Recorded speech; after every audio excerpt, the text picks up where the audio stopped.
Okay, so here's the Crystal Ball NCAA College Edition. So again, I've just started this up, but it's so much fun, may as well do so. So you notice a different format, and we'll see how this affects the NFL format. We'll see how this goes. So anyhow, SEC Championship, we got Georgia facing Alabama.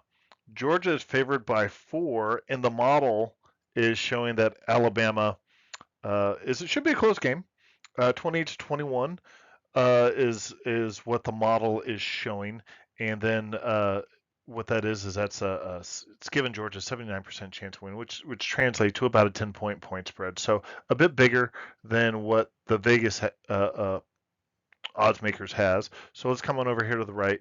So looking over, we've got a range of about 24 points to 35 points, which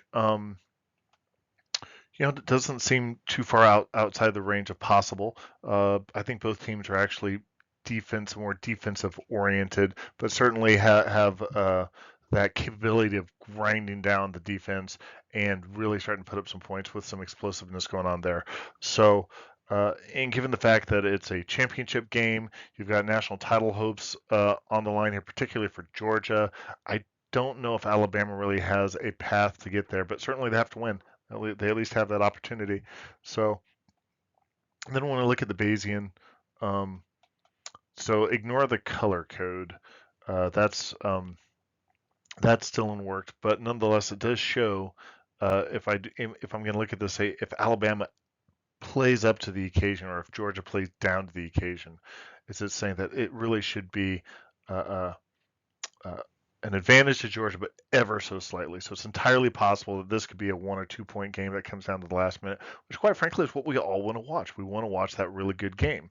And so when I see these numbers lining up here, uh, that's what this looks as though it's going to line up to be.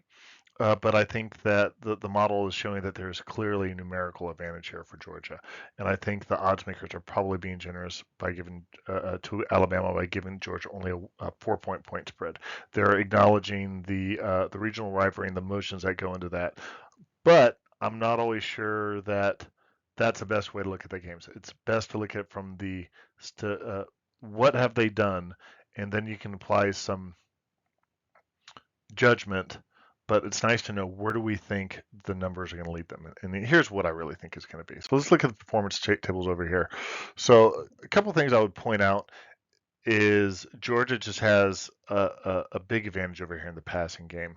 Both teams are looking pretty similar in that running game, expecting to get somewhere between 100 to 150 yards. But the passing game for Georgia, and again, this is head-to-head matchup on how we expect that offense to go against that defense and vice versa. So you can see the clear advantage there. When we come over here to the right, what I would also point out is Georgia is expected to just have a lot more of an explosive offense, and it looks as though the model is predicting that Alabama is going to have a hard time protecting their quarterback to an extent.